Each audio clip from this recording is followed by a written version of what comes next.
doesn't love a good game of Civilization? Since 1991, this game has made history, civics, economics, and all those heavy subjects fun and interesting to the average gamer. You may have heard of the main games in the series, Civilizations 1 to 6, but have you looked into the spin-off games? If you've ever browsed a GOG or Steam sale, you might have run across a game buried among the Civilization games called Call to Power 2 for a couple of bucks. You may have thought to yourself, hey, this kinda looks like a Civilization game. Well, there's a good reason for that. It is a Civilization game. Well, not in name, no, but it was created to be a sequel to the game Civilization Call to Power, but because Activision didn't own the rights to the name Civilization, Civilization was dropped from the title altogether. So it both is and isn't a Civilization game. But what's in a name anyway? That which we call a Civilization game by any other name would make ruling a civ, building wonders, or conquering your enemies smell just as sweet. I've been a fan of the Civilization franchise for years, in fact, most of my life, but I haven't played Call to Power 2 until fairly recently. With that being said, does Call to Power 2 deliver the Civilization experience? Should it have been worthy of the name Civilization in the first place? Is this game worth the couple of bucks it goes on sale for? Well, pick the civ you want to play for the next few thousand years. We'll find out if this game stands the test of time. Oh, right, there's already a civ game with that title. Huh. Well, just go with it. So what does one do in Call to Power 2, or in any other civ game for that matter? Why, build a civilization, of course. You start out with 2 units, a settler and another unit. Sometimes a military unit, sometimes another settler, and you go from there. Build a city, build buildings in that city, improve the surrounding area, manage your economy, keep your people happy, research different technologies, talk with other civs, make friends, declare war, conquer your enemies, and even rule the world! Now the question is, does Call to Power 2 do this successfully? And honestly, despite the fact that I'm no newbie to Civilization, I had a hard time grasping the gameplay mechanics of this game.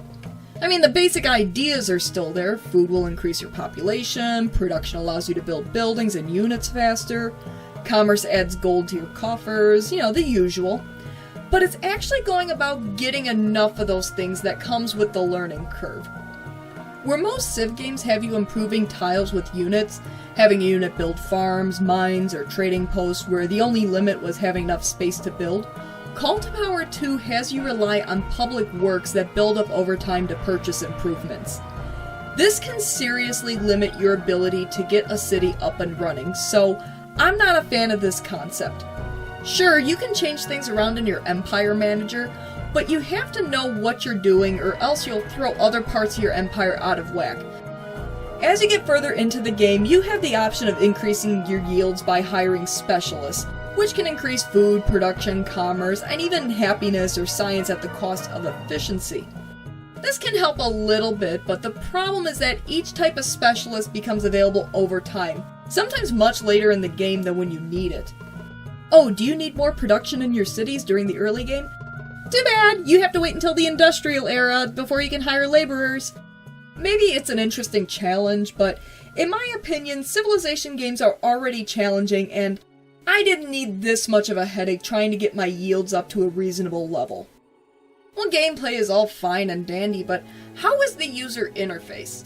If you think of a combination of Civ 2 and Civ 3, you get Call to Power 2. Which makes some sense as Civ 2 came out in 1996, Call to Power 2 in the year 2000, and Civ 3 in 2001. While Civ 2 was very keyboard heavy, Call to Power 2 eases up on the keyboard functions and employs more mouse commands. Well, or at least it tries to. While I do like using some of the mouse commands, it's a bit cumbersome to click and drag where you want a unit to go, especially if you want that unit to go beyond the screen. But at the same time, using the keyboard commands, moving each unit one tile at a time, can be very tedious. It's a step up from Civ 2, but definitely a work in progress. Later Civ games have movement worked out a lot better. Let's talk mayors. Call to Power 2 encourages you to plop cities around the map. In fact, I don't think I do this enough because I'll be happy running a couple of cities in my little corner of the world, and I see other civs with a bunch of cities as they encroach on what should be Farmland! We will rule over all this land, and we will call it this land. I think we should call it your grave. But I don't want to build more cities. That's just more things I have to manage and tell what to do.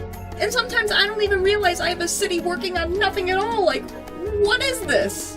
Well, that's where mayors come in. Maybe when I establish a city, I build a couple of defensive units and a granary for that sweet, sweet growth boost. But after that, I let the mayors take care of it. Maybe the advice box suggests I concentrate on growth or production or whatever for the city.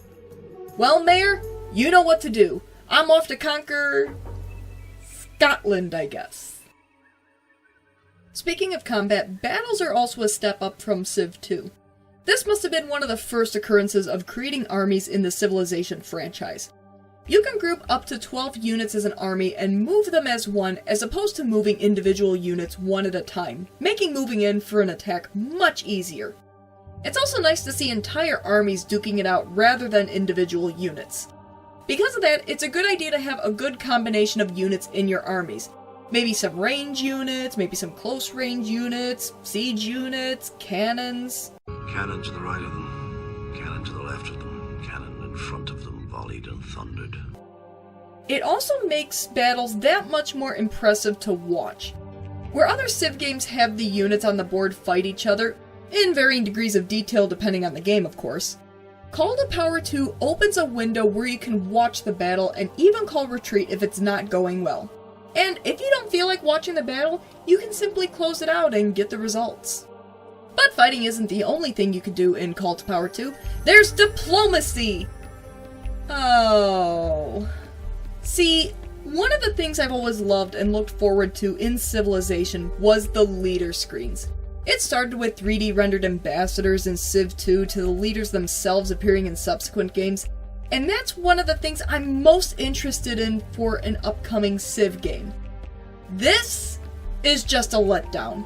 Sure, there are some nice features in Call to Power 2's diplomacy, like setting your tone and even making threats to the other Civ if they refuse your offer, but this is just text. There's not even a picture of the leader, it's just text. All the other Civs just blend together into text. Nothing really sets them apart from anyone else. Ah, well, I'll just add their cities to my empire. Whatever. Speaking of the other Civs, maybe this is just me not grasping how diplomacy works in this game, but the Civs in Call to Power 2 are the worst neighbors! If they're not trespassing across your borders, they set up shop just to pirate your trade routes, over and over and over again. Hey, what the hell, man? And if you so much as ask them to keep the pirates off your front lawn, look, I don't care if you want to set up a lemonade stand on my freshly cut lawn, just stop attacking the mailman for his spare change. They're like,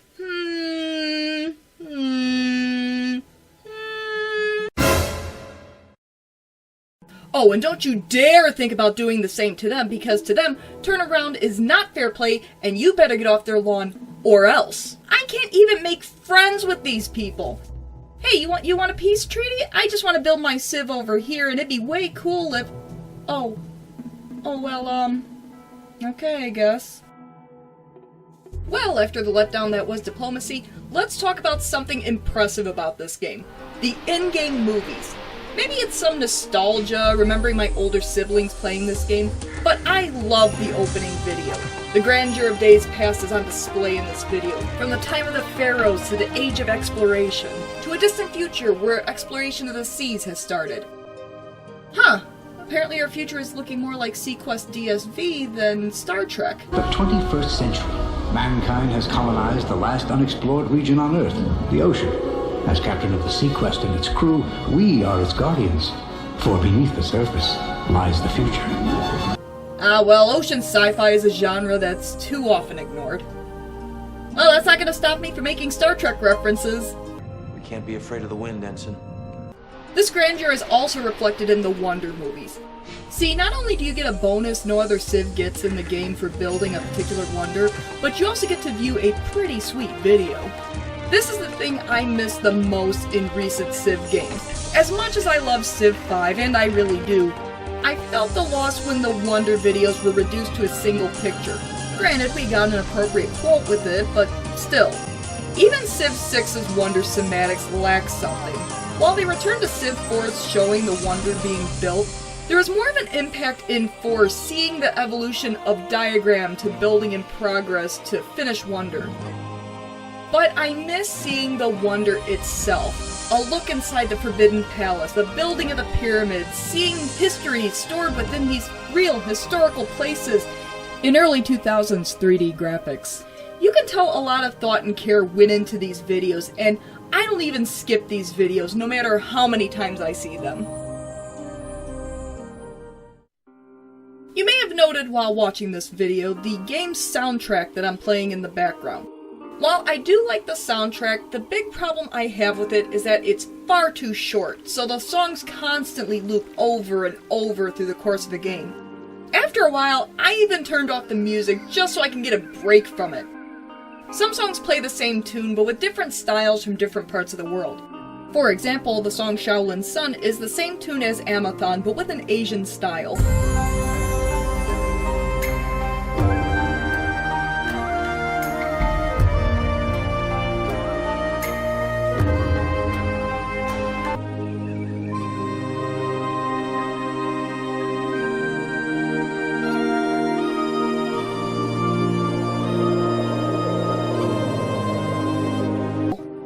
Like to have seen more of this in an expanded soundtrack, as well as some other unique songs thrown in.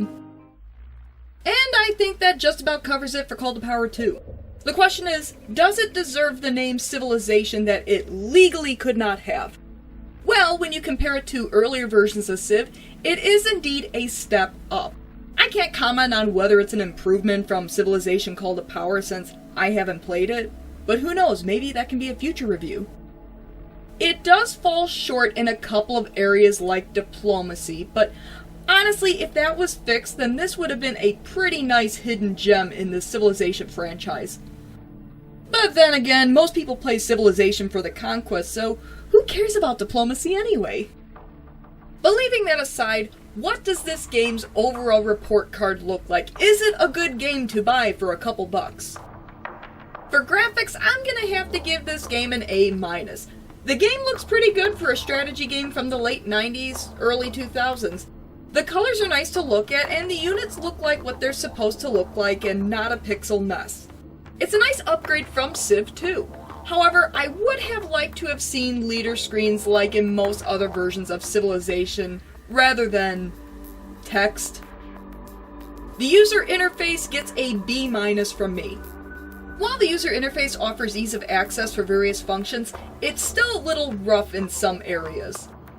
I had the most difficulty trying to view a city, but instead the game would select an army that just happened to be in the city at the time. Some of the windows could have been handled better as well, since you have to close out certain windows before interacting with other windows. It's not the worst, but it is a little annoying. Gameplay gets a solid B for me. I've been playing Civilization for many years. That's still not to say I'm an expert on it, but I'm familiar enough with the concepts of Civ. I had a really hard time getting this game. The basic rules are all there, but applying them was a bit of a learning curve for me.